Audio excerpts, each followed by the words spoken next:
यस यी परीक्षाको तयारी गरेर बसिरहनुभएका विद्यार्थी भाइ बहिनीहरू यही 7 गतेबाट एसईको परीक्षा सुरु हुँदैछ। तपाईहरू त्यसको तयारीमा जुट्नु भएको छ। अघिल्लो वर्ष अलिक नतिजा त्यति राम्रो भएन। यसपल्ट मैले तपाईहरूसँग राम्रो नतिजाको अपेक्षा गरेको छु।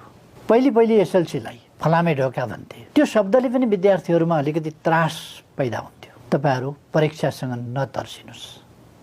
परीक्षा जीवनका कदम कदममा मोडमा आइरहने चिज हो। धेरै परीक्षा उत्तीर्ण गरेर तपाईहरू यहाँ आइसक्नु भएको छ। भविष्यमा पनि तपाईहरूले अनेक परीक्षाहरू पार गर्नुपर्नेछ।